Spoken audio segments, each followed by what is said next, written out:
Welcome to Research Conference. I'm pleased to introduce Uptal as the speaker today. And as you know, Uptal is a faculty leader and organizer of the research conferences, so it's a pleasure to actually introduce him for a change. He's used to introducing everyone else. So Uptal has had a long and storied career at this date, even though he's still relatively young compared to some of us.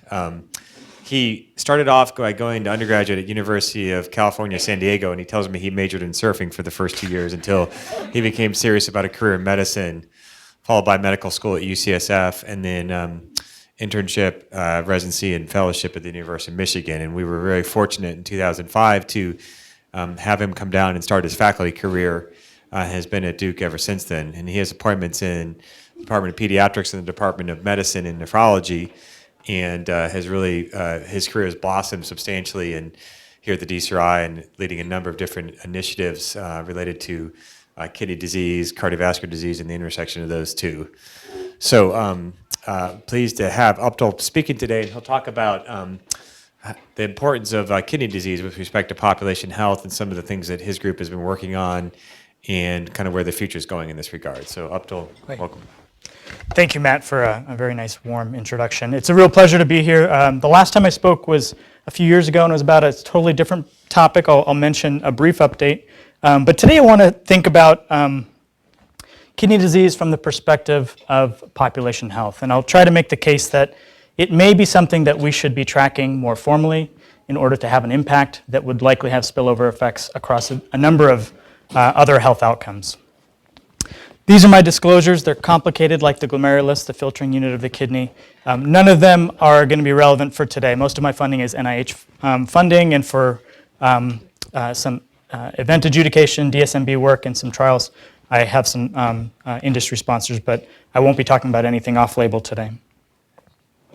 So with the next 40 minutes, I'd like to sort of review kidney disease and specifically sort of mention the burden and its potential role in evaluating population health. And then some of the critical gaps in improving kidney health. And then finally, some potential solutions looking towards the future in ways that we can hopefully make an impact by engaging patients, providers, and healthcare systems better. So a brief overview, since we have sort of a mixed group of folks involved in clinical research here. The kidneys are highly vascularized organs. They essentially receive about 20% of the heart's output every minute.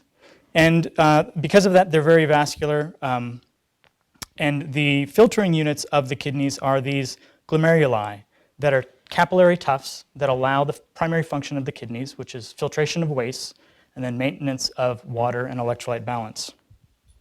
They are about fist-sized organs beneath the diaphragm. That distinction, I think, is important. Generally above the diaphragm, organ involvement often involves more symptoms. Kidney disease, like liver disease and many other diseases sort of below the diaphragm, can progress silently. So what exactly is kidney disease? It took a while to define it.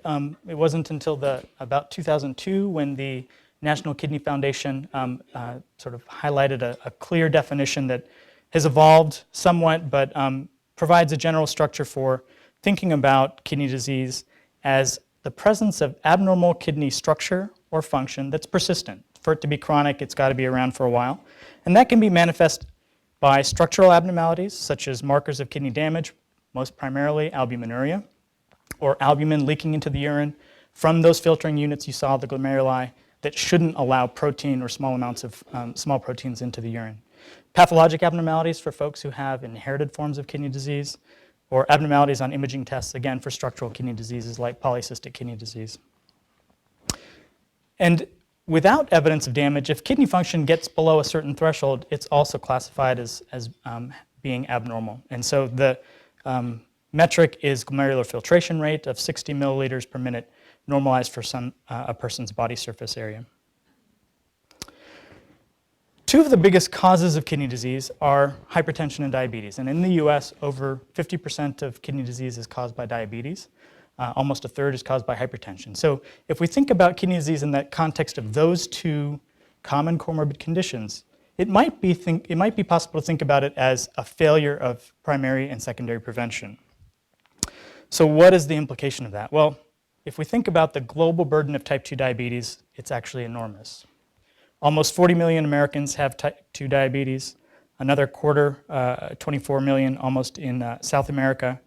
And globally, Southeast Asia, the Western Pacific, have almost 2/3 of the world's burden of diabetes.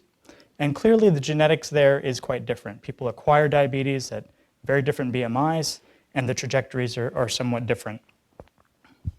Importantly, almost half of diabetes worldwide is undiagnosed. In addition, almost 2/3 or 80% occurs in low and middle income countries. So that actually presents a huge problem globally. When we think about kidney disease and its end consequences of kidney failure, that's essentially a death sentence for many people.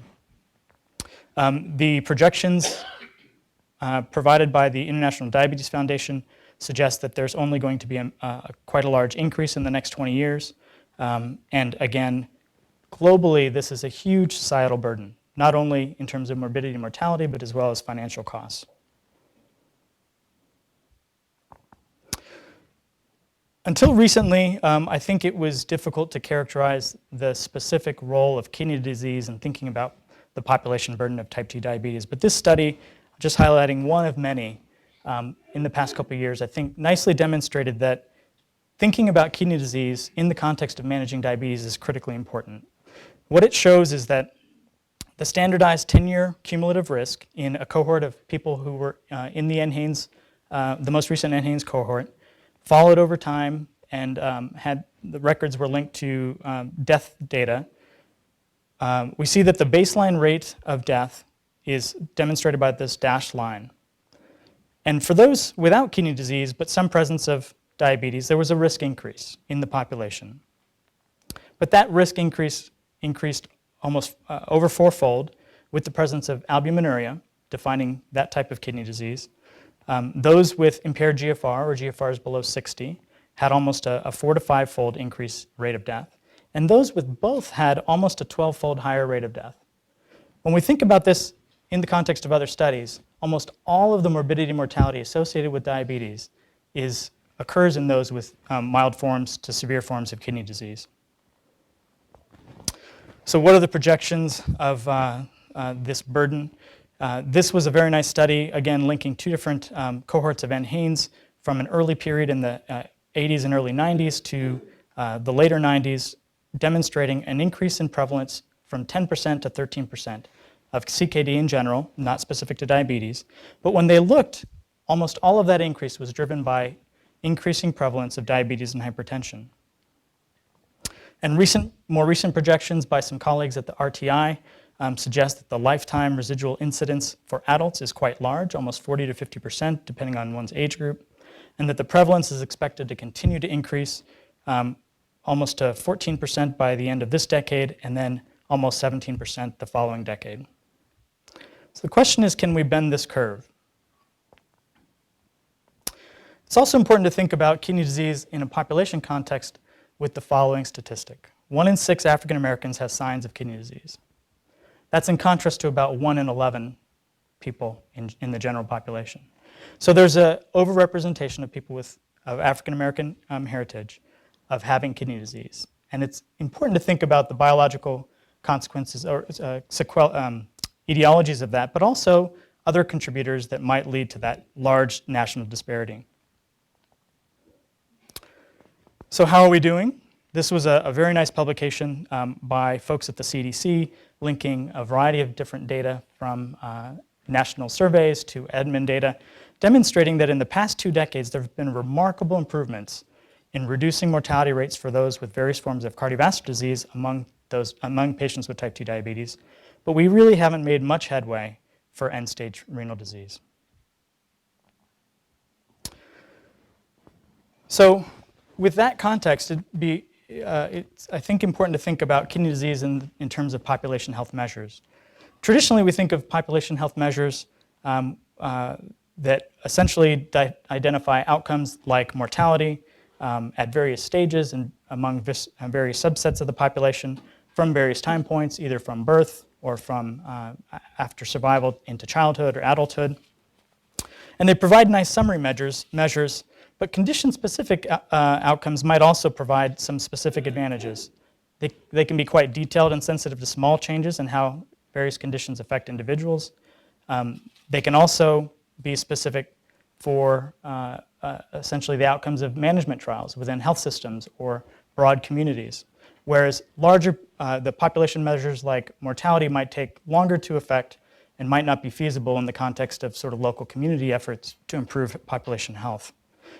There's some disadvantages. They're logistically challenging to collect, and it's unclear how you would combine them in the context of other comorbid conditions.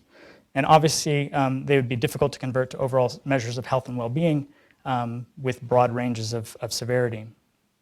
But for kidney disease, I'd submit that both CKD and ESRD are functions of multiple common chronic conditions. They're direct or indirect reflections of the quality of care that we deliver. And they also represent a number of important contributors to health of populations with social determinants. And as such, they could provide useful measures to monitor with national health systems as we think about population health, and also more proximal targets for improvement of population health efforts and health policy. So what are some of the critical gaps to getting there? If we take this construct by the National Kidney Foundation, essentially highlighting that people progress from having normal kidney function, having then potentially some increased risk for a number of different reasons, primarily the comorbid occurrence of hypertension and diabetes, followed by some damage and then subsequent declines in kidney function prior to having kidney failure. We see that we can classify and risk stratify people by stages. These are defined by eGFR and albuminuria. And early on, our goals would be to essentially diagnose people early. Later on, preventing progression and risk stratifying appropriately. And then most people actually develop complications and death actually and do not progress to ESRD. So thinking about how to minimize complications is critically important. And reversing damage are, again, trying to minimize complications. One of the biggest challenges, however, is that kidney disease progresses silently. It has no symptoms until late stages. And that, in part to a number of other reasons, awareness of kidney disease is extremely low. So people with kidney function that functions at about 15% of normal, approaching the need for requiring dialysis or a kidney transplant to survive, less than half are aware of their kidney disease. So clearly a big public health problem if we want to try to address this. So one way I think to think about this is that if we want to improve outcomes, and specifically in this context, thinking about kidney disease, it really is a function of productive interactions between a prepared, proactive healthcare team, as well as informed and activated patients. And both of these occur within communities that are nested within healthcare systems, healthcare systems nested within communities. And then a number of different critically important components of those healthcare systems allow either more informed and activated patients or detract from that, and similarly for providers. So if we want to diagnose kidney disease early, one of the things I think is useful to think about, particularly in the context of that large disparity that we saw, we probably have to think about it over the life course. It's unlikely that kidney disease can provide such a big difference in adulthood without having some earlier roots. And I think one good way to think about this is through the field of epidemiology called life course epidemiology. It's the study of long-term biologic, behavioral, psychosocial processes that posit that all of these factors are linked to actually lead to adult health, and that various exposures along the way throughout childhood and even before combine in ways that might program biological systems within individuals to function in certain ways and be susceptible, more susceptible to various exposures over time, increasing their cumulative burden and risk. So if we think about this in terms of individuals, they exist within households and communities and regions and nations, and across a number of different dimensions, they have a number of different risk factors related to the physical environment, their working conditions, income and social status, social support networks, education, healthcare access, coping and other life skills, as well as personal health practices, And then finally, and not unimportantly, biology and genetics. And all of these, in some way, have been associated with a number of adult diseases: kidney disease, hypertension, heart disease, diabetes, and abnormal lipid or platelet biology. If we think about this from this perspective of life course epidemiology, we can see that one way to think about it is that all of these influence the preconception state of individuals before they're born, that through maternal influences and fetal influences, that there may be some programming that occurs in utero, such that a number of different organ systems can be programmed to function once babies are born, depending on their influences postnatally, that might actually predispose them to a number of adult diseases. These can be moderated by various prenatal and postnatal factors, including nutrition, gender, as well as childhood growth trajectories. And I won't go into the details here. I've got a model on the next slide that sort of suggests some of the sort of a synthesis of a lot of the basic science studies and population studies with natural experiments, like in Europe, where there were famines that occurred in the 1900s.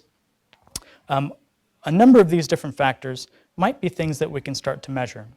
So the primary mechanism through which this fetal programming affects kidney disease is through potentially decreased nephron mass, which then leads to glomerular hyperfiltration, followed by glomerular sclerosis and systemic hypertension and proteinuria, leading to a vicious circle of developing or leading to glomerular sclerosis, and then finally additional decreases in nephron number. A number of other factors can bypass these different trajectories with physiologic changes and compensatory growth that further exacerbate this vicious cycle. They can be modified by additional kidney injury, the presence or absence of diabetes, acute kidney injury events, and then risk alleles like ApoL1, which was found in the past several years and found to be a very strong component of the genetic differences between African Americans and non-African Americans in the US. And all of this together may help explain some of the disparities that we see related to kidney disease. But the question is, how often do we think about these? I've had the benefit of adult and pediatric training, so I think about this when I see people with kidney disease that might be unexplained or more severe than is explained by their risk factors based on their trajectories of hypertension control or diabetes control. But the question is, do we utilize all of that information with each of our patients? This is a summary of how we might think about some of these things. This is with an example in pediatric pulmonary disease with lung function. Again, the principles overlap to kidney disease, such that early on in childhood there are critical periods that might influence one's trajectory later on in life, and then finally accumulation of risk that occurs throughout the rest of one's life.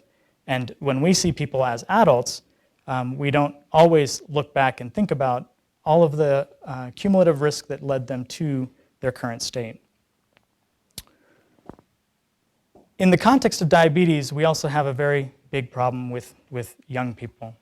This is some data from the Diabetes in Youth study, some of the more recent data from 2008, 2009 in the most recent CDC bulletin, demonstrating that for type 1 diabetes, for diabetes in general, for those under 10 years of age, most of the diabetes is related to type 1 by sort of all races, and then non-Hispanic white, non-Hispanic black, Hispanic, Pacific Islander, and Native Americans.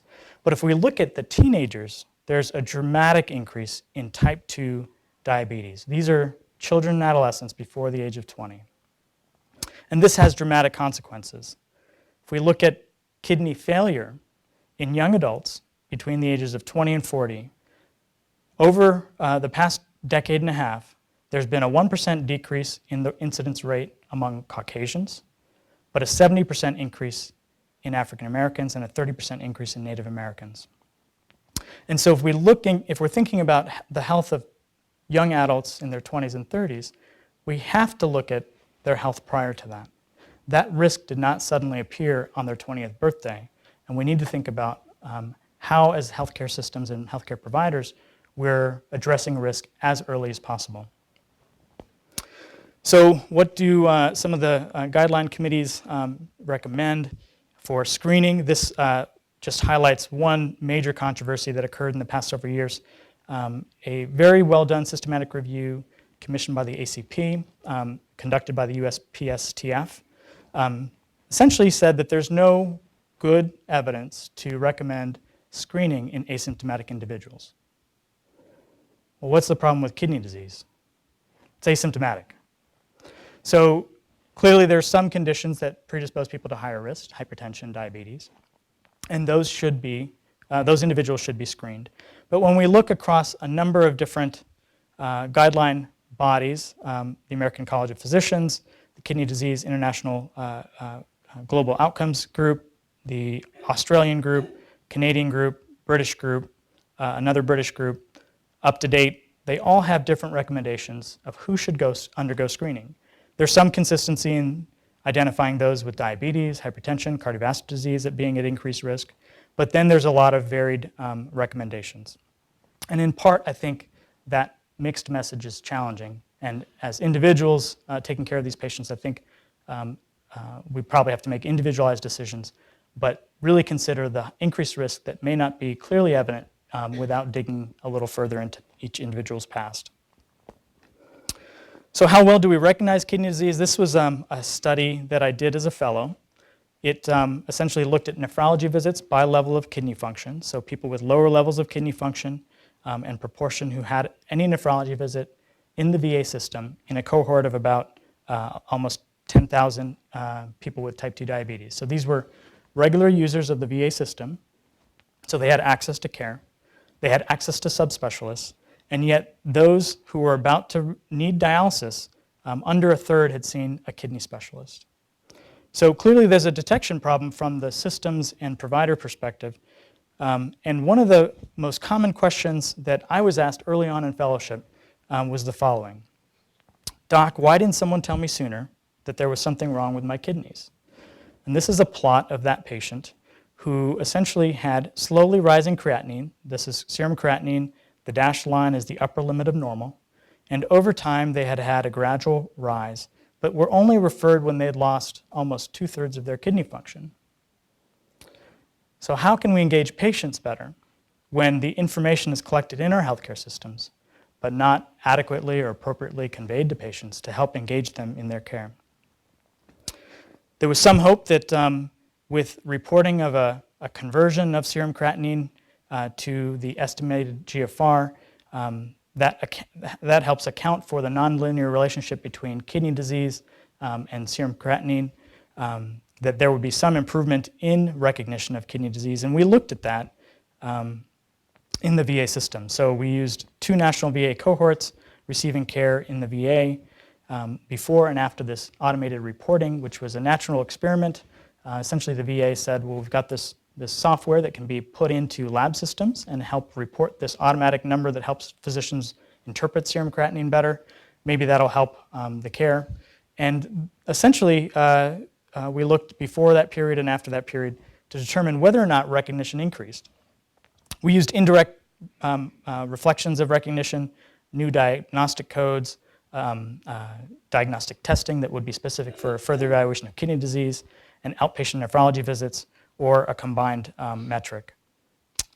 And there was very little increase. So this is for people with GFRs less than 60, again, regular users of the VA system. We saw that the recognition by any of these measures increased from about 11% to 15%. And most of that was actually driven by greater documentation, so just coding. The question is, did that translate to care? We're in the process of evaluating whether or not that changed prescribing patterns, but in general, because of the small impact that had on recognition, it's not likely that it really drove changes in care. We took another look at this through a sort of system perspective using regression discontinuity models and saw that whether or not you looked at new visits or first visits, there was an increase instantaneously after the new reporting system and a progressive increase gradually over time, but again, these effects were modest. So it highlights that systems have data of our patients that might identify a very important chronic condition, yet recognition is suboptimal, yet could be better. So one of the biggest problems with this study, with this effort, was that it wasn't accompanied by an educational campaign. They simply turned on this lab reporting switch without informing providers better how to detect kidney disease and the implications of management. That study was conducted with the help of a number of different people. Brad Hamill and Chantel Hardy were instrumental, and then a number of folks in Gen Med, Matt Mashevsky, Virginia Wong, Rashida Hall, one of our fellows, and more recently, Matt Crowley. So what about risk stratification? Some of the most important parts of improving, I think, kidney health are being able to better detect kidney injury. So creatinine has some issues. I didn't get into the details, but it is influenced by a number of other factors. And so detecting kidney injury, just like we detect myocardial injury, is something that's quite important. And then somehow applying risk prediction within routine care is also something that may be helpful. When we think about kidney trajectories over time, this is a patient who had the serum creatinine plotted above on the top graph and eGFR on the bottom graph. And you'll see that small changes in serum creatinine actually reflect pretty large changes in GFR. And that's in part related to that nonlinear relationship between creatinine and kidney function. So the eGFR reporting we thought would be something that would help. This is an episode where somebody had a very marked rise in their creatinine, reflecting low kidney function, characterized by acute kidney injury. And here they have, they've sort of gone below the threshold of a GFR of 60 and clearly have CKD. But they had a small blip here, and the question is, was that minor change recorded? One would think that it would. Episodes even like this one, we found in a study here in the mini-sentinel group that actually AKI is poorly recorded in medical charts. So in order for the national surveillance effort to identify whether or not exposures like new products that are regulated or new devices might lead to adverse health outcomes, one of the key tasks is essentially chart review to identify the test characteristics of those codes that identify those outcomes. And we manually reviewed several hundred charts from 10 centers across the country and found that the sensitivity and specificity for AKI, even AKI requiring dialysis, was actually embarrassingly low, only 50 to 70% depending on which definition. So we have some coding problems. If we're using administrative codes to detect kidney disease, we're going to have a problem. The lab data is there, but that's not how people's health states are being defined. How about after the person had this episode of kidney disease, or acute kidney injury, do they know that they've got kidney disease? Do they know that they were at increased risk for repeated episodes or progression? And what if kidney function were continuously monitored? How could patients use that information to improve their kidney health? All these questions I pose because the data exists for most patients. They're followed by healthcare systems over time, over periods of time, but very little of this understanding is transmitted back to patients to help influence their care. So the kidney biomarker paradigm is that people will have episodes of damage, and if we identify them early enough, that might lead to enrolling them in trials to find new therapies. Unfortunately, this entire field remains a work in progress. It's quite complicated. Unlike the myocardium that has very specific biomarkers that end up in the bloodstream with tissue injury, the kidney is composed of over a dozen cell types with a number of different biomarkers. And the process of AKI is characterized by a strong inflammatory reaction and microcirculatory injury pattern that has eluded identifying single biomarkers or even a few combinations of biomarkers that provide the troponins and CKMBs that we have for heart disease. So unfortunately, that'll be a work in progress through collaborations with colleagues at Yale and actually some new proposals with Michael Pensina, who's a world expert in sort of diagnostic testing. We're hoping a multi-marker, multi-omic approach may be helpful. So we have some proposals that we hope to be able to share some results of a few years from now. And in terms of risk prediction, I think one of the things that is important is that several years ago, a number of guideline committees recognized that if we classified people by their level of GFR, as well as their level of albuminuria, or leaking of protein, We could identify low-risk groups who have very little risk of progressing to kidney disease, kidney failure, or having adverse outcomes, to those at moderate risk, to those at very high risk. But if we think about how that data could be used, who should be classifying individuals? Should it be the electronic health record automatically, or should we rely on physicians? So at the end of any visit, if you want to type in CKD into Maestro and hope that you're done, you can't. It actually won't let you exit until you try and manually classify individuals across these two dimensions. But that's when you're trying to close your visit. You might have ordered the test you need to make that determination, but you don't have the results yet. So unfortunately, our systems, even as you know, with the large investments we've made, continue to make this somewhat challenging to be able to use in routine clinical care. Shifting the burden of those sorts of efforts to providers, although can be good, well-intentioned, I think remains somewhat problematic. And what about patients? Should they be notified or have access to these classifications? Currently, we don't do that. Whatever happens in individual encounters is sort of the level of information patients receive. They can have access to their lab data, but it doesn't provide interpretations that might be helpful for them to understand their individual risk. Finally, over time, people have different trajectories of their kidney function. These are sample curves from a well-conducted randomized trial, the ASK study, that demonstrate that there's a lot of heterogeneity in how people progress. They may have rapid declines followed by stabilization. They may have stabilization followed by rapid declines. And often, as clinicians, when people are in the midst of some dramatic change, they ask, why didn't someone tell me sooner that this was changing? You knew about it for a year or two or longer. Why didn't someone tell me sooner? So engaging patients, I think, is critically important. All right, so can we do anything about it? We assume that the burden is high and that people have kidney disease, but it's under-recognized, under-detected. What can we do to prevent it?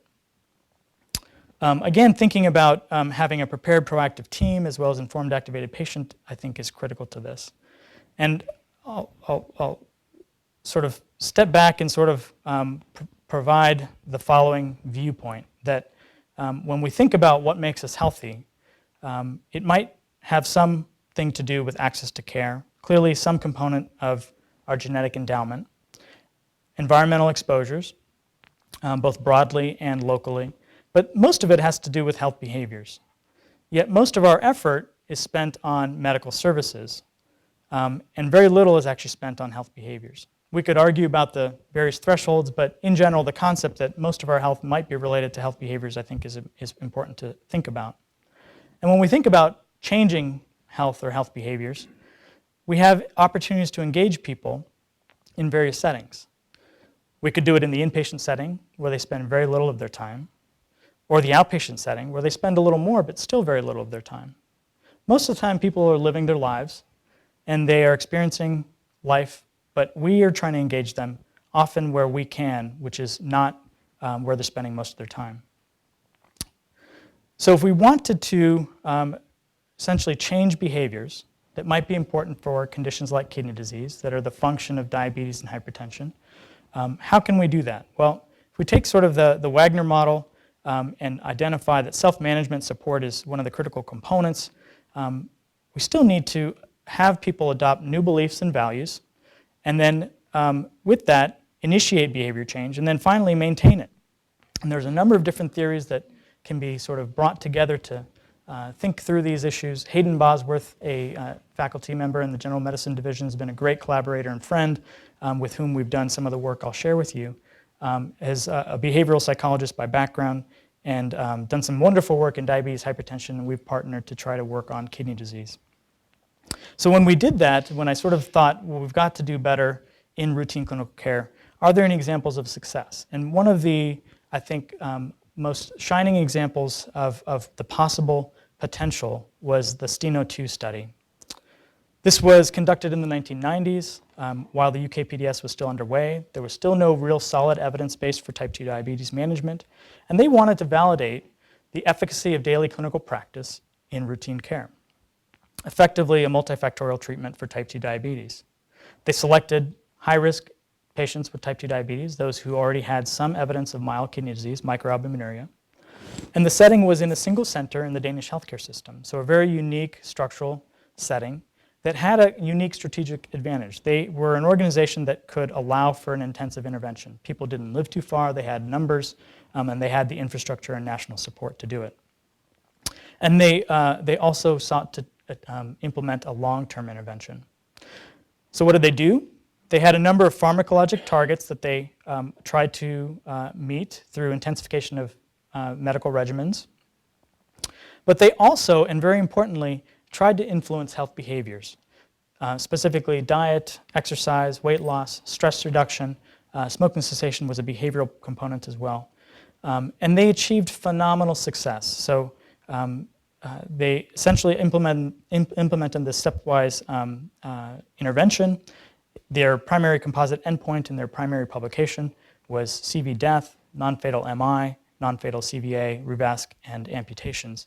And they achieved a 50 to 60% reduction over 6.5 to 7 years. When they looked at subcomponents of diabetic complications, nephropathy, retinopathy, and neuropathy, specifically autonomic neuropathy, again, similar 50 to 60% reductions in risk. What's not on here is progression to ESRD. They demonstrated an 80% reduction in progression to ESRD.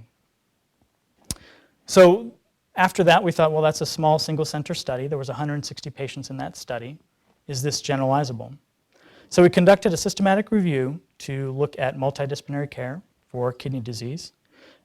This involved a number of different constructs because healthcare settings vary and the ability of influencing these pharmacologic and behavioral targets might vary in terms of the team composition. We found a couple dozen studies with a variety of different study types, but also demonstrated a similar effect, almost a 40% reduction in death, a 40 to 50% reduction in ESRD. There was no difference in GFR, primarily because of the studies that actually happened to measure it. There was less of a difference in those studies. But importantly, there has to be, these findings have to be taken with some caution. There was significant heterogeneity, and so combining these results in a meta-analysis has to be thought of carefully. Nonetheless, when we looked at the components that would drive these changes, there were consistent findings for reductions in systolic blood pressure, diastolic blood pressure, and hemoglobin A1C. So that was a literature review. We've got the single study, several studies we find have similar effect. Then we did a sort of in silico experiment, and this was using the Archimedes model. It's a large simulation model that essentially tries to map human physiology at the cellular level, mapped up to organs, to people, and then to populations. And with the help of Shelby Reed, who was very helpful, and we've got some ongoing analyses that update these old ones, essentially we were able to analyze what would happen if we implemented in a population a variety of different treatments. What if we picked specific components of that multifactorial intervention? How effective would that be? How could we achieve potentially cost reductions, achieving the most efficiency of intervention intensity with health outcomes? So under the hood of this is a complicated collection of interrelationships, but they are informed by some very valuable data, the DCCT, UKPDS you see here. Since this time of this somewhat old publication, they've entered all sorts of trial data, so it really tries to leverage whatever we do know about the risk of progressive kidney disease in a meaningful way. And so when we conducted the simulation, we picked a type 2 diabetes population. We picked a multifactorial intervention, and the comparison was individual risk factor modification. And the health outcome to essentially balance both quality and quantity of life saved, we used QALYs.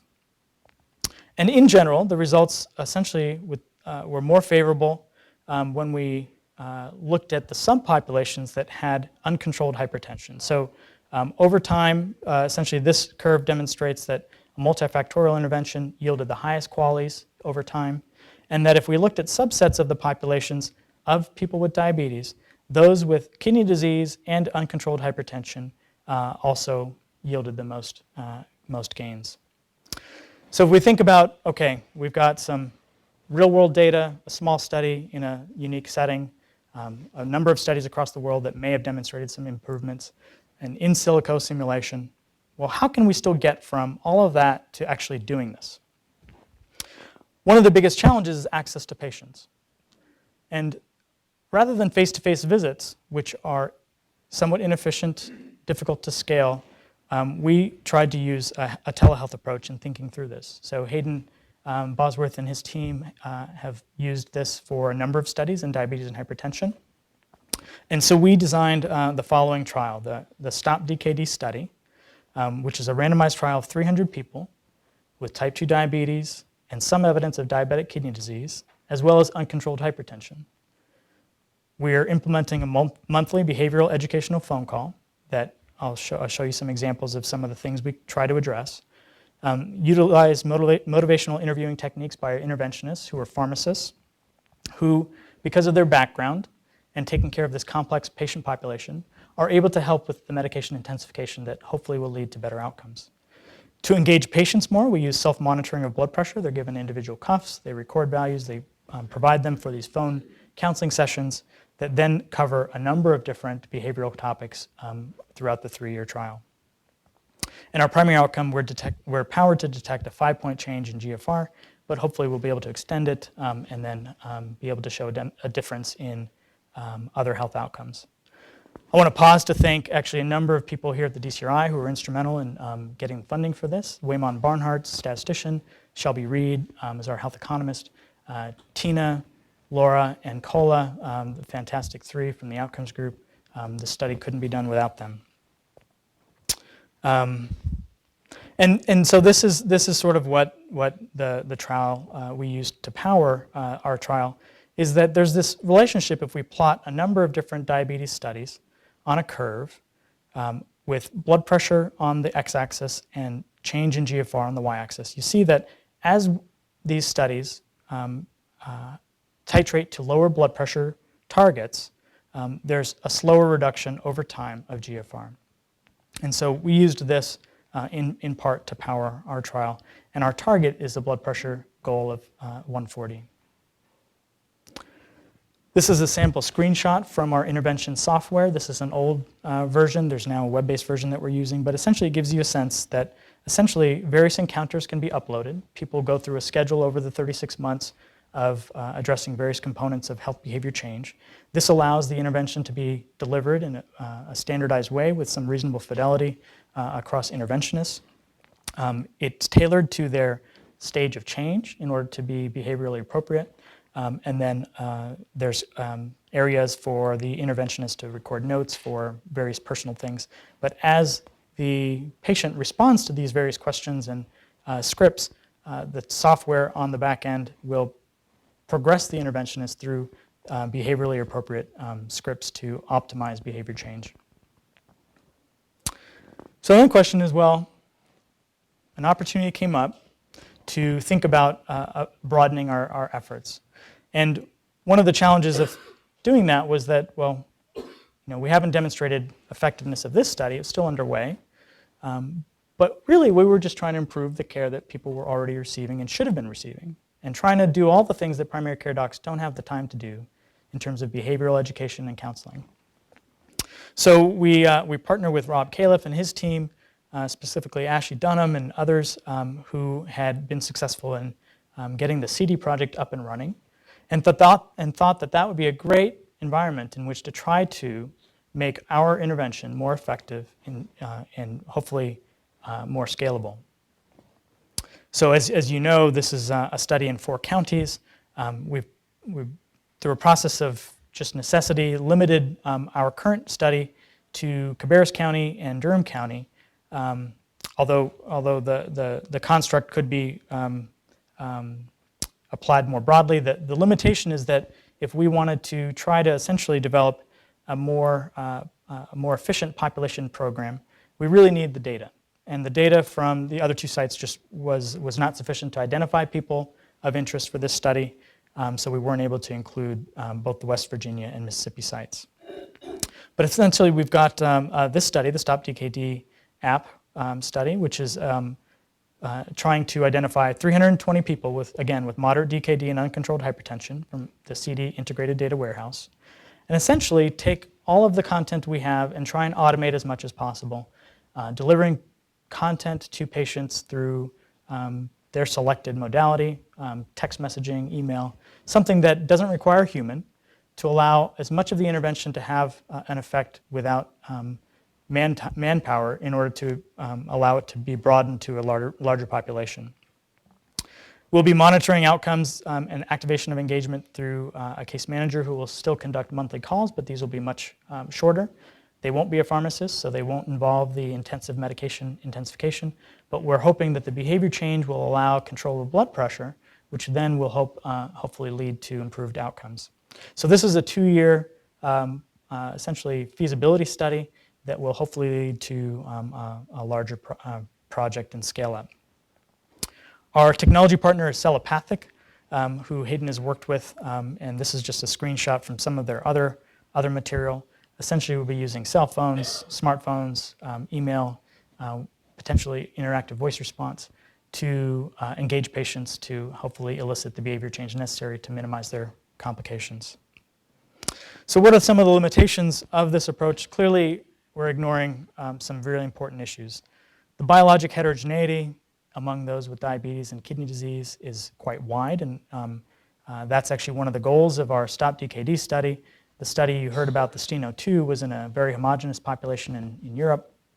We don't know for African Americans if the trajectory is modifiable. There's other studies, very well conducted randomized trials that show even with good blood pressure control, progression can progress unabated. Also, there's a lot of heterogeneity in those with diabetic kidney disease. So people might have due to the diabetes. And the only way to know is through biopsies, which we don't currently do because of the invasive nature of that. We can try to rule out other causes, but again, it can be pretty complicated. So there is that clinical heterogeneity. Hopefully, we'll be able to address that issue. We're collecting a robust biorepository in order to inform the overall results. There's also a number of care delivery heterogeneity issues. How can we scale this across different settings? Some of that we'll be learning about as we try to do this. And then finally, sustainability. We've got to figure out ways to actually get beyond this trial setting to clinical practice. As I briefly mentioned, one of the biggest limitations to doing this type of work is that we really need data. And one recent example of that is that we, as we tried to work with some of the various health systems or clinics, getting the data from our EHRs is not a trivial task. There's this concept called dark data, where data might exist, but it's actually not useful. We found lab data for an entire clinic sitting in unstructured files. So if you wanted to actually ask and answer the question, how many people have kidney disease, you actually have to do a fair amount of work in order to do that. And so that's one of the biggest limitations as we think about scaling up across a number of different settings. So I'll briefly mention some other work in progress along the line of this that we're in the process of working on. One is a version of this with a national health insurer and a national pharmacy chain, essentially to leverage our lessons from Stop DKD and the app program to implement our intervention in the setting of a large nationally insured population. Now, national insurers don't have bricks and mortar settings in which to engage patients. They do have call centers, but sometimes there's value in actually that face-to-face interaction to help problem solve various components of care. And so we're hoping to partner with a national pharmacy where patients could go get counseling on blood pressure control or other issues that come up through our call center, the outcomes call center, that could help deliver this intervention. We're also partnering with the George Institute in India and have a project that was recently reviewed. I've heard it went well. We'll see if we get funded, but the goal would be then to try and study this in other populations. Literally, kidney failure in India is a death sentence. Most people cannot afford it. If they try, they will be impoverished to treat kidney failure before dying. And so understanding how to minimize progression of diabetic kidney disease in populations like India is critically important. Similarly, in Duke and US, there's a natural confluence of, again, that part of the world that has a very, very high burden of type 2 diabetes And again, kidney failure for many people in Southeast Asia, East Asia, and the Western Pacific can be a death sentence. And then finally, John Stanifer is a fellow in nephrology who's done some wonderful work in Moshi, Tanzania. We've found something very interesting there. I won't steal his thunder because we're hoping to have him come later in the year to describe some very important differences between urban populations and rural populations, and the demographic transition that is actually really driving some of the NCD prevalence and burden in Africa.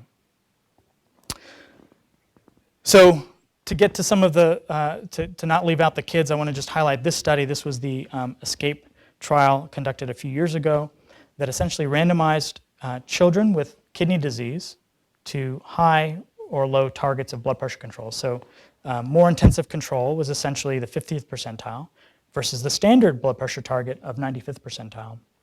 And they demonstrated a 30 to 40% reduction in progression of kidney disease to ESRD or doubling of creatinine. So a pretty substantial improvement just by changing the target and intensifying various medications that might be helpful. So again, thinking about how we can think about this in populations, these were children in a large HMO. All right, finally, and then thinking about reversing damage, I think we've got to think about this in sort of two ways. Clearly, a lot of what I described requires sort of broad public health efforts. So trying to strengthen our public health approaches to improving health in populations is critical. But there's always going to be failures. And again, we describe subsets for whom we know very little, and there's patients who will progress despite our best efforts. And for them, we really do need to think about having translational infrastructure in place to learn from them. And we can't do that unless they're enrolled or in part of systems that we can continuously learn from.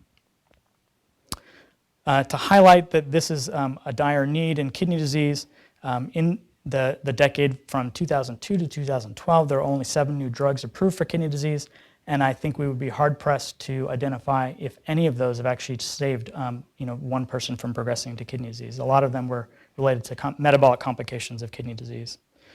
When we conducted a trial, the clinicaltrials.gov database, we found that there are still very few studies in kidney disease, and some of them are plagued by low quality and quantity. So we really have to have a way to try and do more trials in this population efficiently because it has become more costly.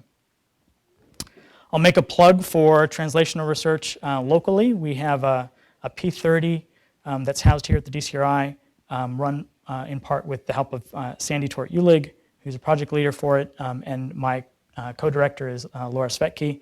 The goal of this is actually to stimulate people who are doing other work to help understand the interrelationships between cardiovascular disease, kidney disease, and hypertension in order to try to stimulate more translational work that will, again, hopefully lead us to more effective therapies for kidney disease. All right, so finally, some potential solutions. So, unfortunately, the healthcare system in the US is an archipelago of different islands that are unconnected, and unfortunately, patients fall through these different islands of care. So if we want to stop kidney disease, what are we going to have to do? How can we make care for patients with diabetic kidney disease more preventive, predictive, personalized, participatory, and then how are we going to pay for it? Again, I think some of the research infrastructure that folks like Rob Califf envisioned and helped establish here at Duke are critical to the success of this mission. If we have patients engaged in their care, the question becomes, why aren't our healthcare systems engaged in learning from the failures of our delivery systems? There has been a tremendous impact in the past 10 years with the growth of the CTSAs. We now have essentially a growing national research infrastructure, many of which the DCRI has played an important part in. With this network, I think we have the infrastructure to really make substantial improvements in this population. As a sign of the US doing it right, I just want to highlight that I think Europe has recently gone down the same path, and hopefully that highlights the promise that we will see in the next 10 years. In nephrology, there have been a number of national efforts to help establish registries, prospective cohorts, initiatives in partnership with the FDA, national surveillance systems and education efforts, as well as other prospective registries to understand kidney disease across various populations. But in order to leverage this, we really need to connect it all.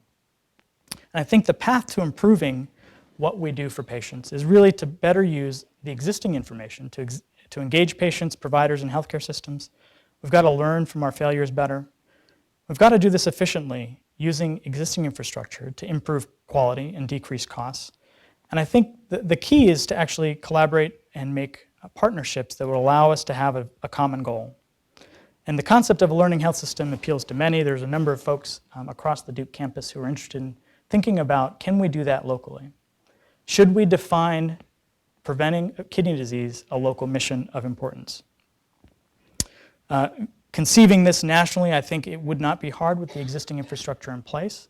There are national efforts to identify people with early kidney disease. Clearly, late-stage kidney disease is already well described, but none of it's been brought together. I'll skip a couple of these. One of the things that we're doing through the National Kidney Disease Education Program is hopefully defining ways to better manage populations by, again, making it easier for people who have data actually utilize it, and then connect that data to patients. So we're hopefully going to be having a conference in the fall that will allow us to share and define best practices for having more free flow of information related to kidney disease to optimize detection and management. So with that, I want to close with this African proverb: if you want to go fast, go alone. If you want to go far, go together. I think we could go extremely far in the state of kidney disease by coming together with a common goal across health systems, maybe regions, and then eventually nationally to help minimize the progression to kidney failure. Thank you.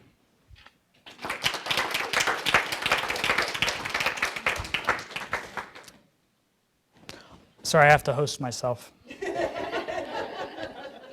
Happy to take any questions. Sorry, we went to the end of the time. Back here.